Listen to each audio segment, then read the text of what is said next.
When a thought is suggested to you, it's like a voice speaking to you.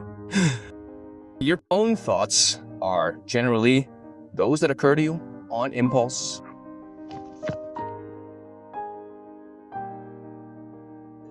The Spiritus TV channel Noso LAR celebrated its 5th anniversary in 2025, studying this book weekly. The program is presented every Monday at 9 p.m. by Dirnie Oliveira from Bahia and Max Layo from Brasilia and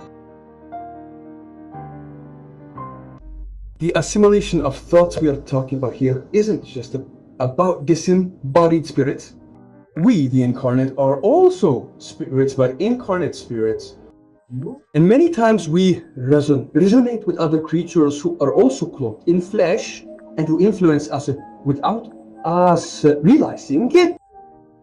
So the subject is much more delicate and in some cases much more serious than we imagine. When a thought is suggested to you, when someone suggests something to you in a hidden way you don't know it's being suggested, you have the impression that someone is speaking to you. Pay attention to what he said here. Impression. We're going to present a case here of an individual who was in a hospital ward, almost at the point of death, having had tuberculosis. We're going to discuss this case, and you'll see exactly what's happening there. He had the impression that he was talking to himself, but it wasn't clear to him. Let's see how this works. And he says that when thoughts are our own, they are the first to come to mind. Those are the ones that come first, the natural and impulsive ones that come from within yourself. And it's easy to perceive when they are yours and when they are not yours in specific situations. That's why we're going to hear Jesus saying, watch. Watch what, my son? Watch what you think. Watch what you think and pray. Because if what you've started thinking isn't good, pray that you raise the vibrational frequency of your thoughts. Because prayer has this power, it elevates the vibrational frequency of the thoughts of the one who prays, and you move out of reach of the one who's trying to harm you. Consequently, prayer at every stage of our lives provides a remarkable escape valve for challenges we are currently unable to face independently. But there's another side to it, which the spirits sometimes say is that this not knowing is good. This not knowing is good because by not knowing that someone is speaking to you, by thinking that the thought is your own, you have the chance through your own personal decision to nurture that thought or reject it. Okay. So you have the chance to inflict a valuable wound. So as I said, the thought of killing, well, it's not mine. In those moments you reject it. It's not mine. Please stay away from me. I want peace. I want to live life. I want people to have life. And I say a prayer. There, I didn't harbor that thought within me. But what if something happened to me and I'm angry at someone and that anger is enormous? Because what someone did to me, let's put it in this hypothesis that I'm creating here now, is unacceptable.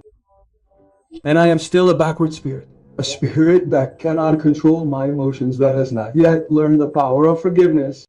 And I begin to nurture the idea of wanting to harm this person. When I begin to nurture this idea, which is mine, pay attention, mine, I attract spirits that agree with this type of thought.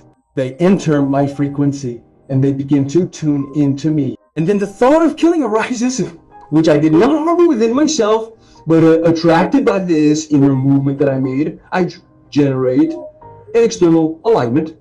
I generate someone who is contributing with me to achieve that purpose that I was born from within myself, that I created within myself. So be careful. Therefore, this is a time for assessing values, and we need to be very clear about this.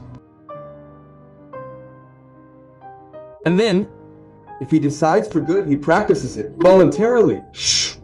If he takes a bad path, his responsibility will be greater. In other words, it's as if you were alone, deciding alone. Folks, this is fundamental for those who are truly assessing value. But once you know your weaknesses, the know thyself, you've been doing it with great force. You've realized where the shoe pinches you, where you have predispositions that are not yet desired. Since you're already aware of this, it's the opposite of what's said here. It's important that you realize this and ask for help if you're not coping. How do you ask for help? You ask for help through prayer, as we said, because then benefactors come to you to help you become stronger. Can we distinguish between intuition and inspiration according to a spiritist view? Yes, Dermy, this question is very common in spiritist circles because it's not always well understood.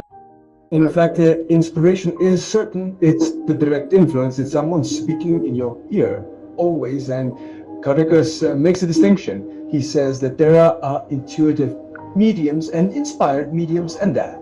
If you go to the book on mediums, you'll find this very distinct classification by Allan Kardec. So what's the difference, Max? If both are mediums, and one is being inspired, then there's a spirit speaking, and the other is intuitive and also a medium. If it's a medium, there's a spirit connecting. The intuitive one, Dermy and friends, doesn't only receive from the spirit. In that idea that arises from him, there can be a mixture between what the spirit is doing and what's in him as well. The most common intuition, in fact, is the one that arises from within ourselves, but it can be a product. For instance, the word insight in English often translates to what we perceive as intuition.